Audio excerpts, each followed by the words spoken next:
Pak Soko, seorang kepala desa yang sekaligus juragan sawah terbesar di suatu desa, suka menjual berasnya dengan harga yang mahal, tapi ia membayar upah pekerjanya secara tak adil. Para warga desa yang kebanyakan menjadi buruh tani di lahan Pak Soko ingin melawan, tapi hanya ditahan dalam geram karena kepala desa itu memiliki banyak tukang pukul yang kejam. Dul, aku punya rencana untuk memperluas sawahku supaya bisnis lebih besar. Bagaimana persisnya, Den? Aku mau memangkas hutan yang ada di seberang sawah itu. Oh, tapi Den, itu hutan keramat. Konon, di hutan itu terdapat kerajaan siluman tikus. Meski begitu, sawah di desa itu tidak pernah dilanda wabah tikus. Ini karena perjanjian dengan para leluhur terdahulu, yaitu selama manusia tidak mengusik hutan itu, maka siluman itu tak akan mengganggu mereka. Sejak saat itu, warga pun tidak ada yang berani berburu dan mengambil hasil dari hutan itu. Dul, kau ini kepala tukang pukul, masa takut sama tahayul begituan? Oh, iya Den, itu cuma peraturan akal-akalan saja supaya tidak ada yang mengganggu kelestarian hutan itu. Tapi percuma melestarikan hutan kecil, karena hutan terbesar di negara ini sudah habis. Lagi pula, sektor paling utama daerah itu adalah pangan. Iya Den. Sebelum nonton, jangan lupa klik subscribe dan loncengnya ya. Beberapa hari kemudian, Pak Soko menyewa perusahaan penebangan hutan. Tapi baru di hari pertama, ia mendapat kabar bahwa banyak alat yang tiba-tiba rusak. Aku menyewa kalian dengan uang. Kenapa malah bawa alat-alat rusak? Tapi Pak, alat kami sebelumnya baik-baik saja. Cek kembali alat kalian. Baik Pak. Ada-ada saja. Dan jangan-jangan itu ulah kerjaan siluman itu. Oh, lebih baik kamu ikut ke sana. Awasi pekerjaan mereka. Tapi anak-anak sudah di sana, Den. Aku minta kamu yang ke sana. Baik, Den.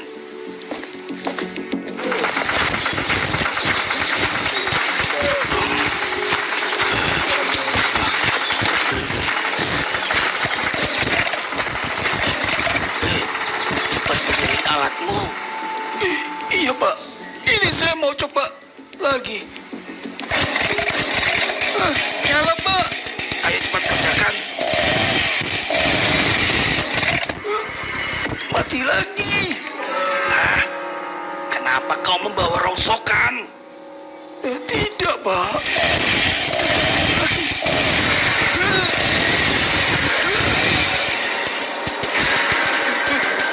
Maafkan yang siluman. Ini bukan mauku.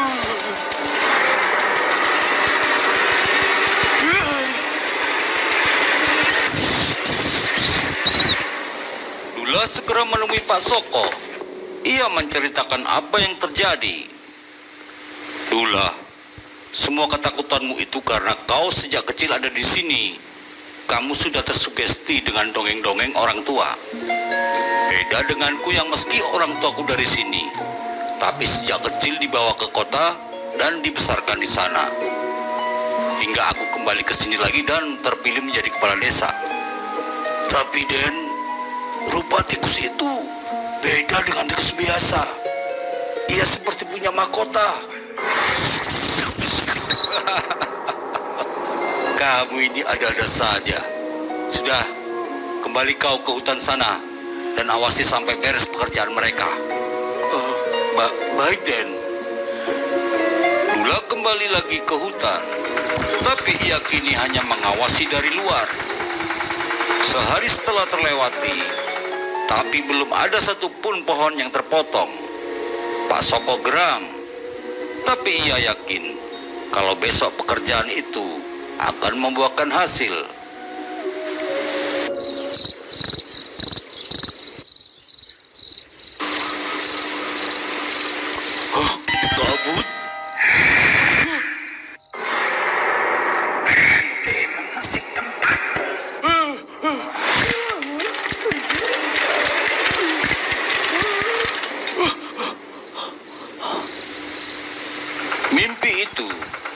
mempengaruhi Pak Soko. Dia hanya menganggap itu dampak dari pikirannya mengenai pekerjaannya saat ini. Sehingga ia tetap melakukan penebangan hutan. Dan benar saja, setiap hari ada saja halangannya.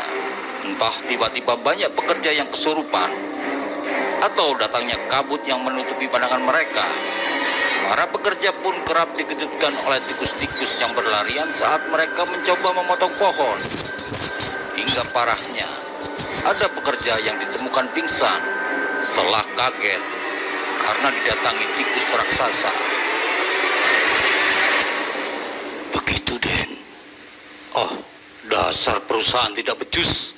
Pakai alasan tahayul segala. Aku mau cari perusahaan lain. Segera usir pekerja-pekerja di hutan itu. Iya, Den. Sebaiknya jangan gegabah dulu, Tuan Soko. Hah? Siapa kau? Dula. Loh, Den. Aku Nyai Nini. Aku bisa menyelesaikan masalahmu, Tuan. Tunggu Dula. Iya, Den. Aku tidak pernah melihatmu. Aku tinggal di dalam hutan itu, sehingga orang tidak ada yang tahu. Karena semua orang tidak ada yang memasuki hutan itu. Jadi karena itu kau bilang bisa menyelesaikan masalahku? Iya, Tuan.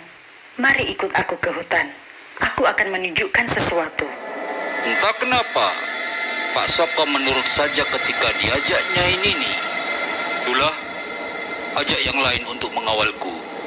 Iya, Den.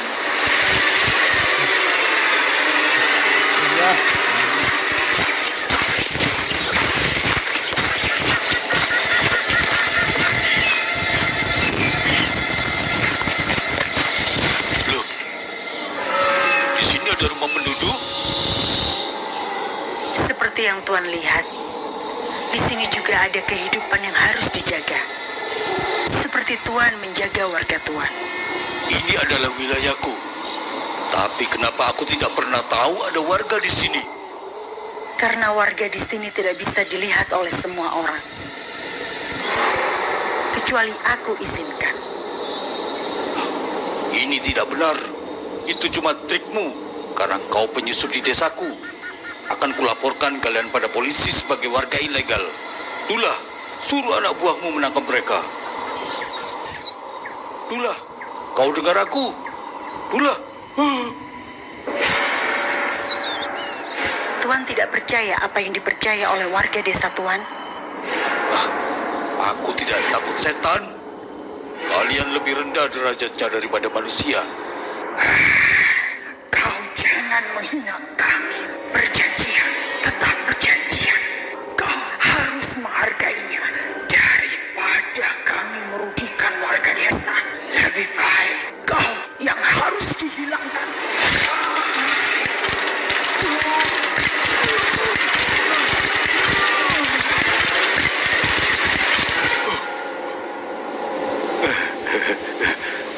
Aku adalah kepala desa yang sukses. Sawahku banyak. Seminggu yang lalu, saatnya ini mendatangi Pak Soko. Pak Soko sempat memanggil Dula. Dula. Loh, Den. Tapi yang dilihat Dula adalah Pak Soko pingsan. Kemudian ia bawa ke rumah sakit. Sebenarnya Pak Soko telah dimanipulasi oleh Nyai Nini. Sukmanya telah ia tarik ke dimensi gaib. Sehingga apa yang dilihat Dula dan Pak Soko menjadi berbeda. Setelah sukma Pak Soko ditelan oleh Ratu Tikus, Pak Soko tidak mati. Hanya saja sukmanya yang berfungsi sebagai penghubung jiwa dan jasad telah hilang. Yang membuatnya hilang ingatan juga. Aku adalah kepala desa yang sukses. Karena itulah, jabatannya sebagai kepala desa dicopot.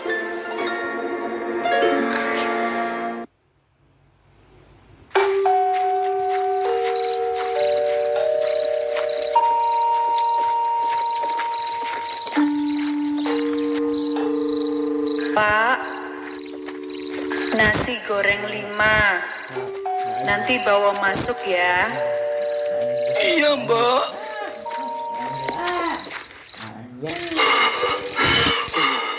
Kok bisa sih, Riz? Kamu nggak ngecek motornya rusak apa enggak? Jadinya kita ketinggalan mobil patroli Satpol PP dari kantor. Sorry.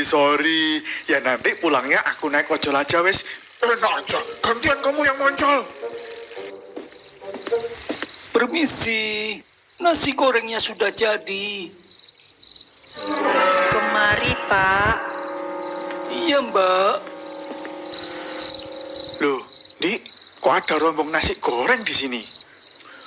Waduh, jangan-jangan ada yang diusilin lagi, Riz.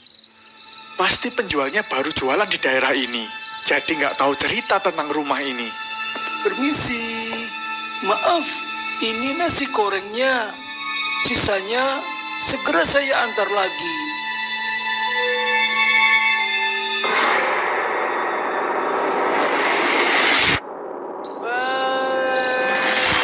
Ayo, kita tolong, Riz.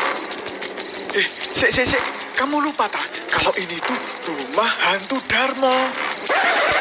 Loh, iya. Kita telepon mobil patroli aja, Dik. Iya, wes. Sik, Pak. Bapak sabar dulu ya.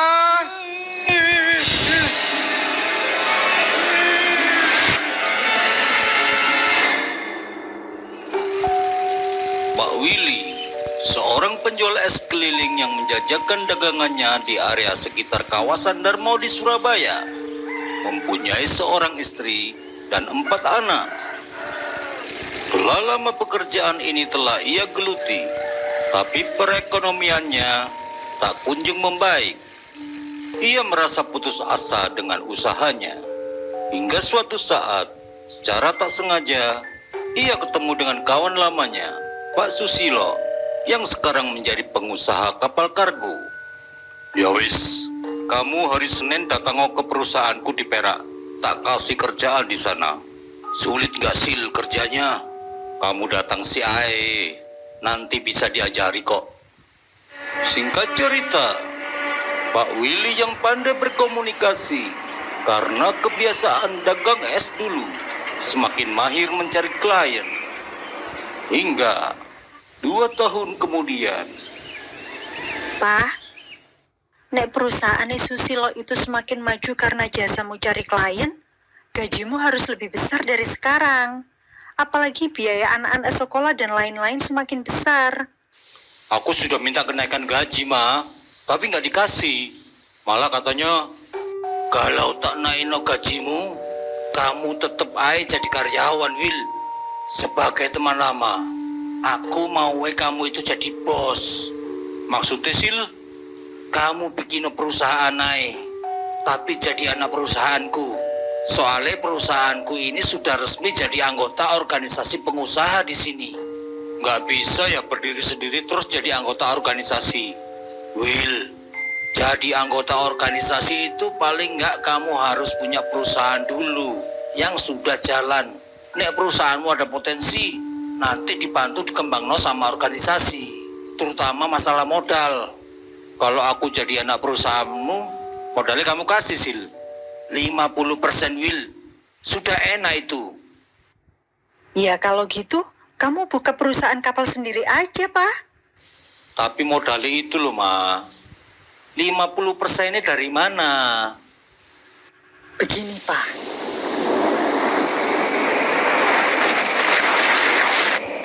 Di rentang waktu yang tidak begitu lama, Pak Willy pindah ke kawasan perumahan elit yang tak jauh dari rumah lamanya. Ia membeli tanah dan membangun rumah di sana. Ia juga mencari pekerja untuk mengurus rumah, sekaligus untuk kantor perusahaannya yang ia buka di rumah.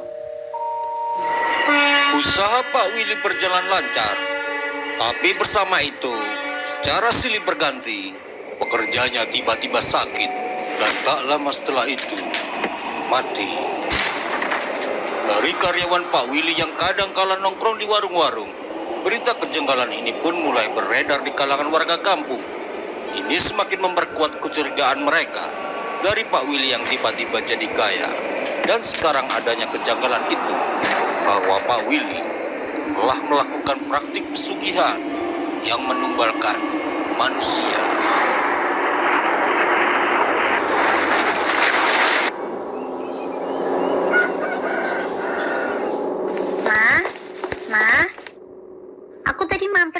mau beli cemilan. Ada pembeli orang sekitar sini yang lihat aku. Terus mereka bisik-bisik, tapi aku dengar. Sambil nunjuk-nunjuk ke aku, mereka bilang kalau papa itu melakukan pesugihan. Benar, Tama?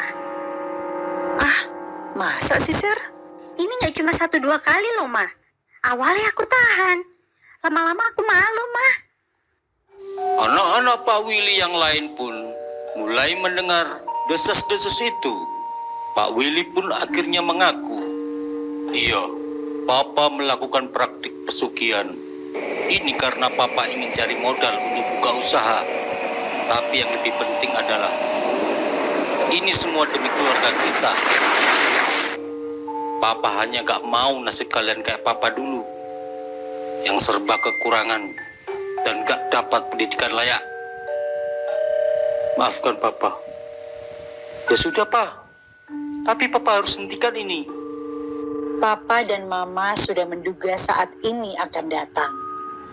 Kalau memang itu mau kalian, kami akan menghentikan semua ini.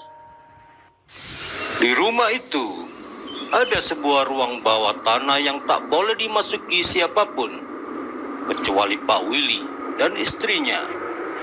Karena memang dikhususkan untuk melakukan ritual pesugihan. Iya, Nyai. Apakah bisa tumbal itu kami ganti dengan nyawa hewan? Jika kalian melakukan itu, nyawa kalian dan anak-anak kalian sendiri yang akan aku ambil. Pak Willy gagal bernegosiasi. Dalam kebingungannya, ia teringat sesuatu. Ada yang bilang bahwa pengaruh gaib tidak bisa menyeberang laut.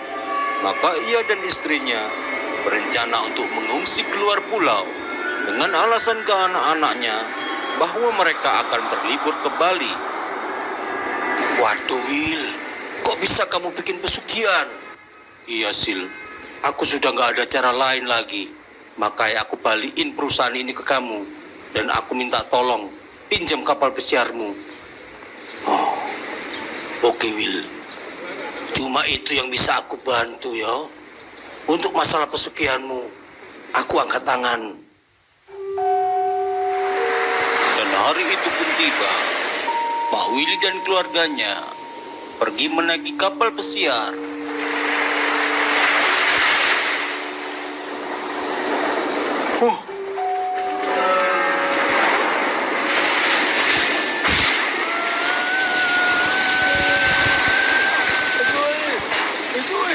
SOS.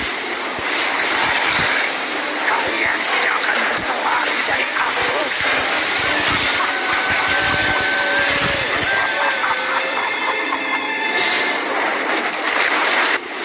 Pak Susilo mendapat laporan secara khusus bahwa sinyal radio kapalnya hilang di tengah lautan. Ia pun bersama organisasi pengusaha menutup kejadian itu. Begitu pula dengan rumah Pak Willy yang kini menjadi haknya.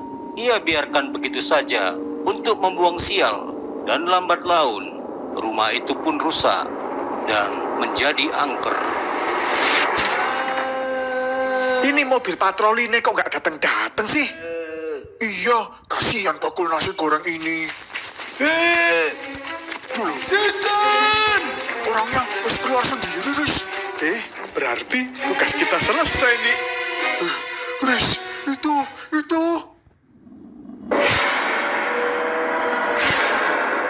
Setan!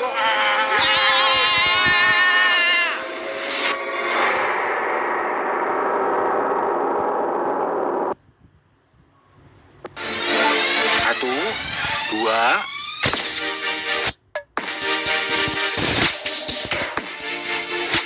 Hai semua, ini koleksi tas mahal aku. Kok like-ku nggak sebanyak biasanya sih? Sekarang sering nggak sampai 10.000.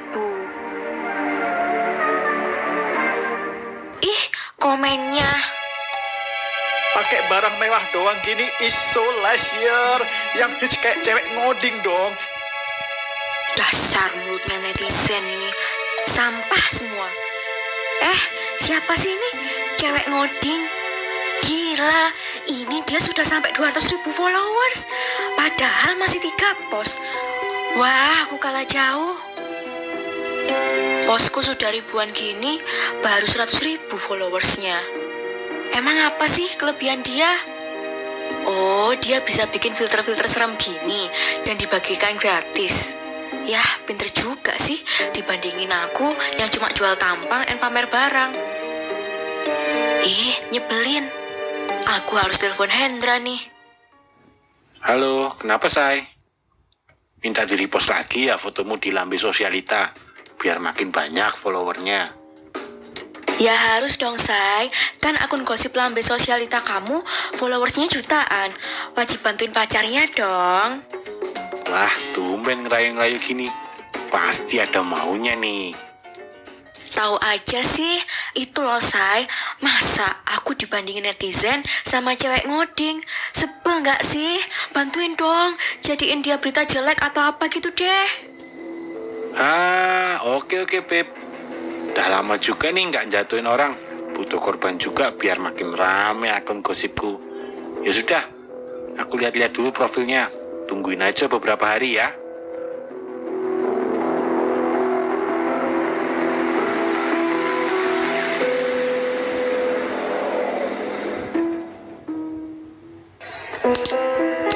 Target gampang nih sih. Tinggal edit, beres deh. Tinggal post deh nih.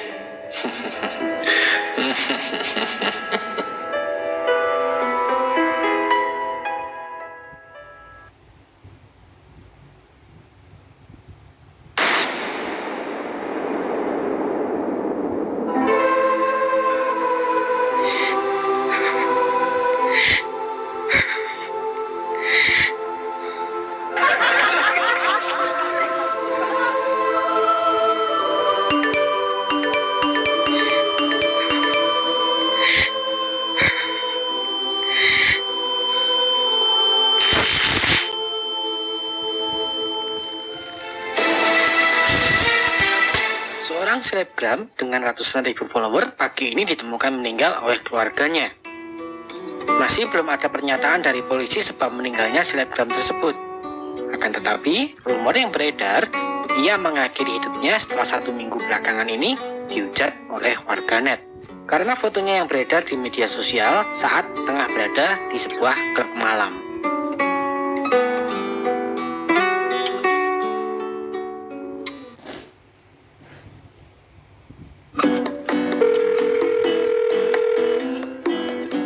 Pagi, sayang. Sudah bangun ya?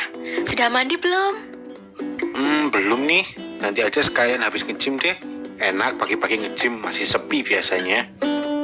Say, kok itu ada merah-merah di pipi kamu? Iya nih.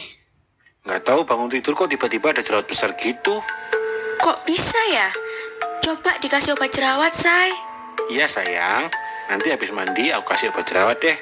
Ya sudah, aku nge-gym dulu ya Say. Ya udah, Say. Hati-hati ya.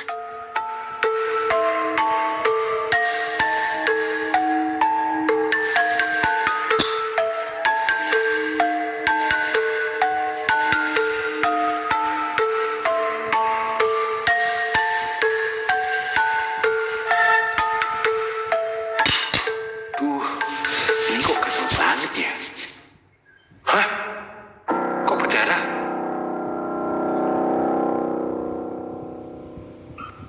Hah?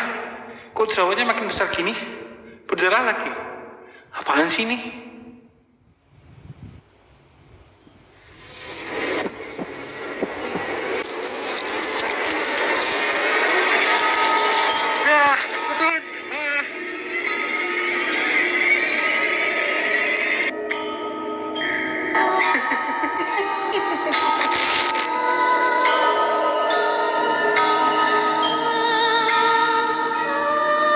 Duh, gabut banget nih. Ngapain ya enaknya? Story-story Instagram aja deh. Pakai filter-filter lucu gitu. Ini filter cewek itu kok di IG ku ya? Perasaan nggak pernah pakai deh. Emang yang ini filter apa ya? Ih, kok jadi serem gini sih mukaku? Lucu juga ya, kreatif juga tuh cewek. Makanya followersnya banyak. Untung udah mati dia. Indah, kamu baru ngapain sih? Bantuin mama dong sini. Ih, Loh, Mama kenapa?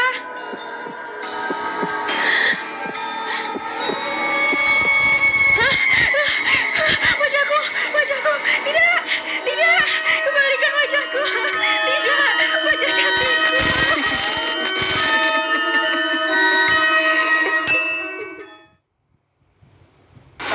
Hah? Sebel. Kenapa, Say? Ini loh, Beb, lagi-lagi pesanan rias pengantin jatuh ke tangan dia. Oh, ya sabar. Mungkin kamu harus meningkatkan skill lagi. Hah? Maksudmu riasanku jelek? Bukan gitu maksudku, Say. Terus maksudmu apa? Ya, mungkin kamu ikut kursus lagi, biar jago riasnya. Bukannya belain, kok malah jelek-jelekin pacarnya? Enggak, Say. Udah, kita putus aja. Erina, jangan gitu dong. Bodoh amat. Erina.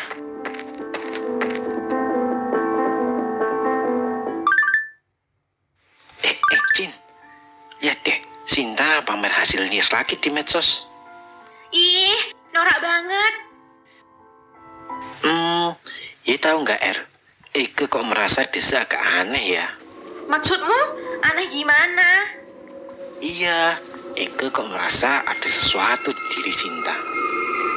Apa jangan-jangan Desa pakai susuk ya? Ah, ngaco kamu. Beneran, Jin. Coba ya pikir deh. Kalian sama-sama cantik, sama-sama pintar make up. Tapi kenapa Desa yang sukses? Bener juga kamu. Coba deh besok Eke tanya ke temen Eke yang pinter gitu-gituan. Eke suruh lihat dia. Wah, tumben, pinter kamu. Ih, enak aja.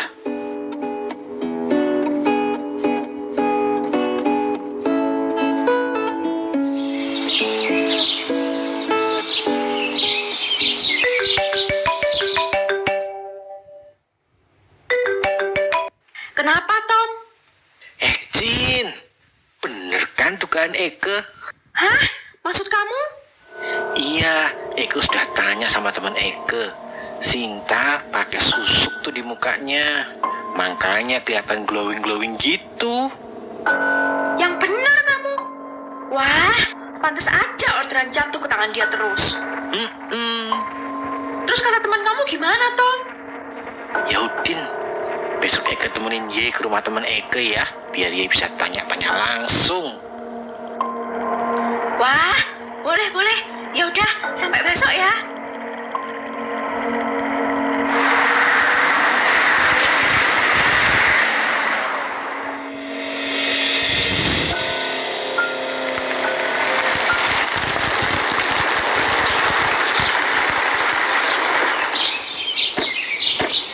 Bener nih rumahnya, Tom. Iya, Cin, ini rumahnya. Aku kok mikirnya yang kuno-kuno gitu ya?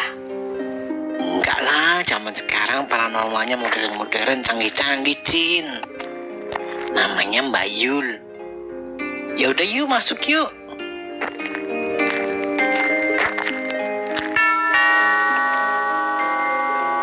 Jadi saya mesti gimana, Mbak?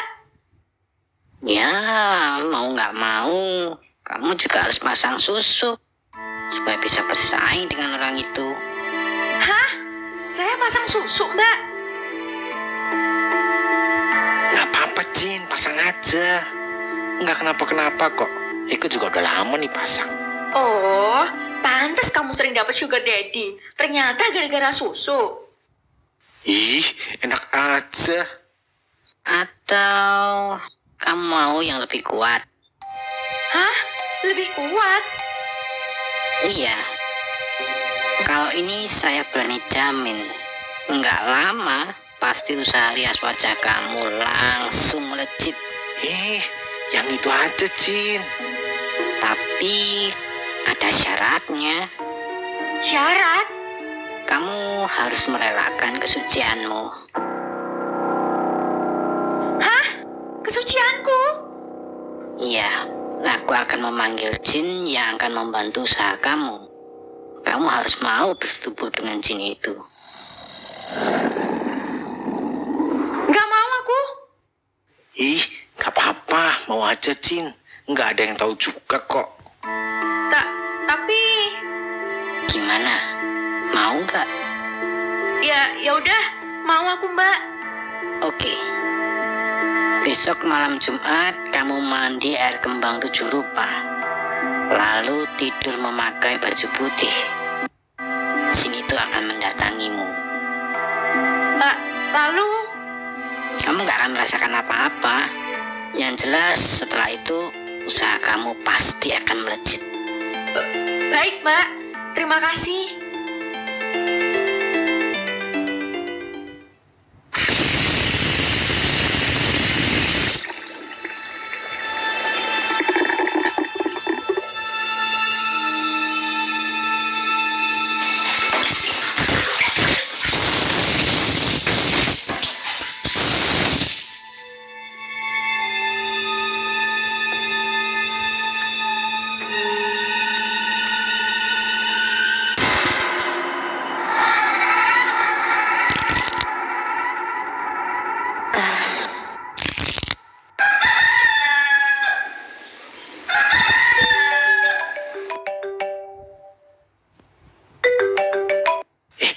Gimana semalam, Cin? Ceritain dong. Entahlah, aku nggak ngerasain apa-apa, Tom. Cuman ketika bangun pagi, ada sedikit darah di dasterku. Wah, berarti ritualnya berhasil itu, Cin. Kita tunggu aja hasilnya.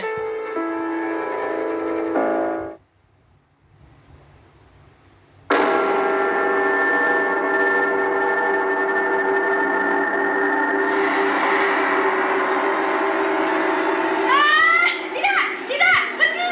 Jangan ganggu aku!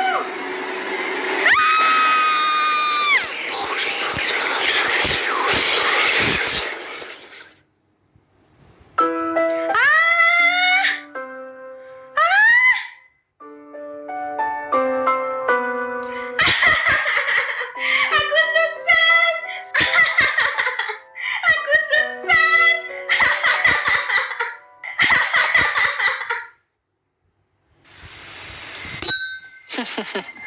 Semoga usaha Ye tambah lancar ya, Cin. Pastinya. Dengan tumbal sirina, usaha rias pengantinku pasti akan tambah laris.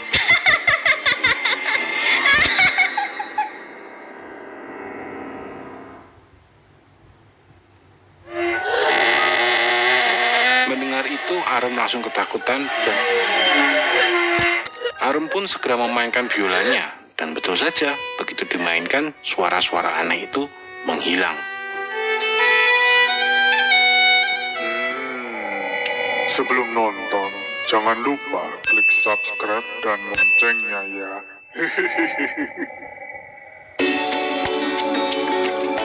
Keluarga Arum terkenal akan kepiawaian mereka dalam hal musik. Secara turun-temurun, mereka selalu menjadi musisi terkenal.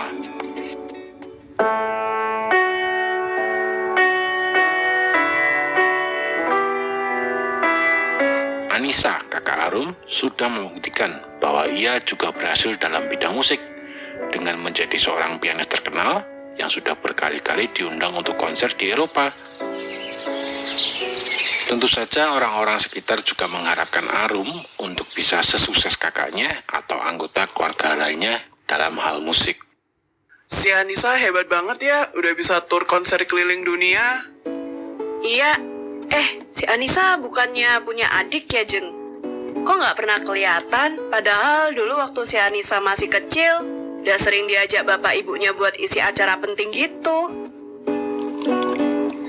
Apa adiknya tidak seberbakat kakak dan keluarganya ya? Hus, Mana mungkin bibidari keluarga macam mereka tidak punya bakat. Iya juga ya. Akan tetapi, di balik tembok rumah Arum yang terlihat indah, terdapat satu fakta yang mengejutkan.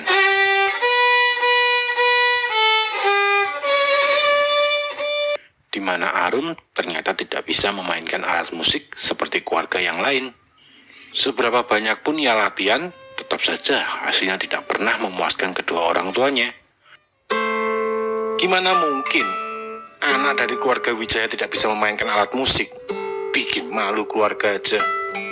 Keberadaanmu hanyalah aib bagi keluarga ini. Jangan sekali-sekali ya kamu ngaku sebagai adikku. Malu aku. Seharusnya dulu kita titipkan aja ke panti asuhan. Begitulah yang harus didengarkan Arum setiap harinya. Teriakan kekecewaan kedua orang tuanya dan olok-olokan dari kakaknya.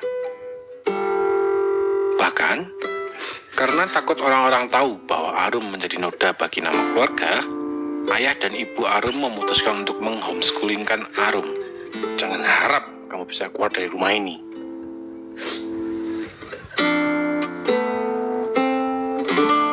Lelah dengan perlakuan keluarganya, Arum mencari cara agar dia bisa menjadi berbakat seperti keluarganya.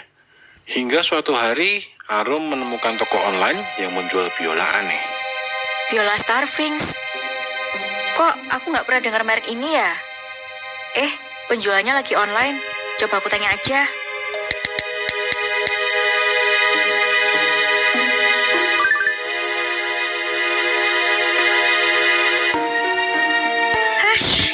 Orang zaman sekarang suka hyperbola kalau tulis deskripsi barang jualan mereka. Produk lokal mana bisa menyaingi produk Eropa?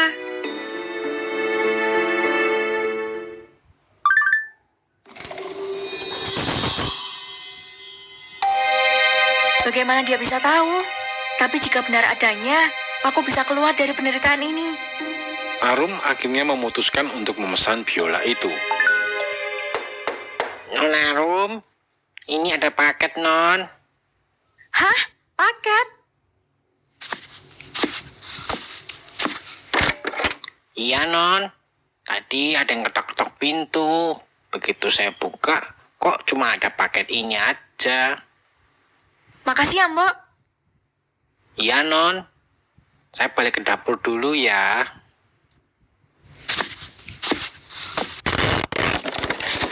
Hah? Ini kan biola yang kupesan. Kok cepet banget? Akan tetapi, terdapat juga secari kertas yang bertuliskan syarat dan ketentuan dalam penggunaan biola ini. Persyaratan apa ini? Lupakan aja. Aku nggak mau menggunakan barang menakutkan seperti ini. Arum yang membaca syarat-syarat itu mengurungkan niatnya untuk menggunakan biola itu. Kau beli biola baru lagi? Buang-buang duit saja. Sini, buat aku aja biolanya. Jangan, Kak. Sini. Jangan, Kak. Sini. Maaf, Kak. Aku nggak sengaja. Apa yang kau lakukan pada tanganku? Dasar kau berani-beraninya ya. Maaf, Kak. Aku nggak sengaja. Sini, biar aku lap luka Kakak. Ya Tuhan, tanganmu kenapa, Nak? Arum, apa yang kamu lakukan pada kakakmu? Bisa-bisanya kamu melukai kakakmu. Bagaimana ini, Pak? Ma, besok lusa kan aku harus mengisi acara di Istana Negara. Nanti nama keluarga kita bisa tercoreng lagi kalau aku batal tampil. Aku akan bertanggung jawab. Aku akan menggantikan Kakak. Hah? Menggantikan kakakmu? Emangnya kamu bisa apa? Lupakan angan-anganmu. Aku akan menghubungi ketua panitianya sekarang juga. Ini gara-gara kamu. Aku berjanji akan memberikan hasil yang memuaskan. Beri aku waktu 1 hari. Jika besok kalian masih tidak puas, kalian bisa menghukumku. Oke, kamu pegang janjimu.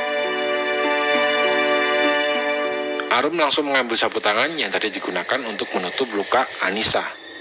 Meski ragu, Arum menggosokkan sapu tangan itu ke senar biola barunya. Jangan kecewakan aku, Biola.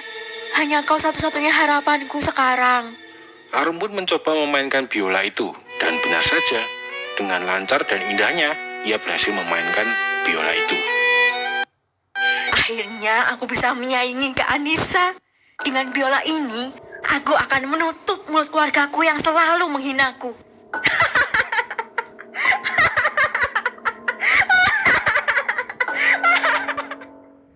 Keesokan paginya, Arum dengan segera menunjukkan kebolehannya di depan keluarganya. Dan tentu saja, semuanya terkejut dengan hasil yang diberikan Arum secara instan. Arum menjadi bintang baru di keluarganya.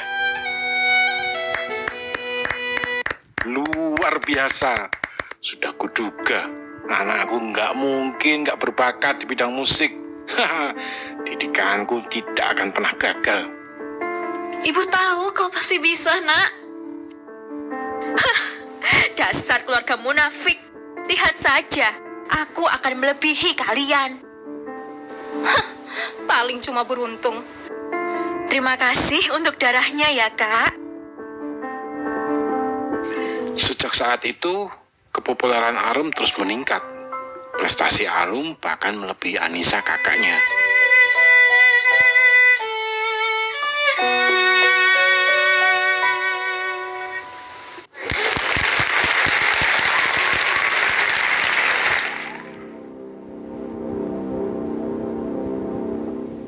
Karena kelelahan, Arum berniat berlibur untuk beberapa hari.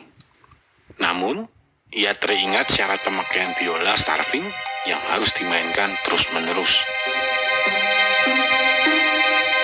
Setiap hari aku sudah memainkan biola ini. Istirahat sejenak, tentu tidak berefek apa-apa kan?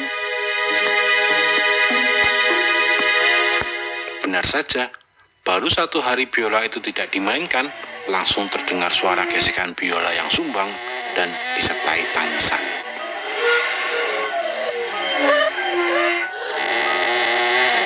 Mendengar itu, Arum langsung ketakutan dan menghubungi pemilik toko tempat ia membeli biola Starving.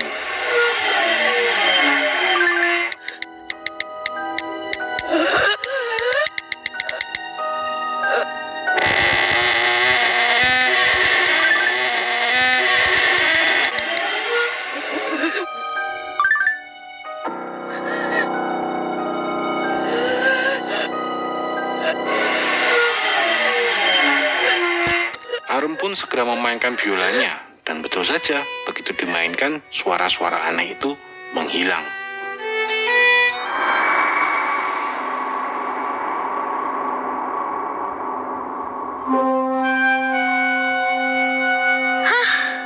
Di saat seperti ini, kenapa tidak ada orang yang bisa kujadikan korban? Tapi, dalam 1 hari, harusnya tidak masalah kan? Kau itu cuma benda mati, jadi jangan sok-sokan protes. Jika kau menuruti kemauanku, akan kuberikan darah segar nanti. Jadi kumohon, jangan keluarkan suara aneh-aneh. Rupanya Arum kebingungan mencari darah untuk biola Starving. Dan sangat jelas bahwa Arum tidak belajar dari kesalahan yang sebelumnya.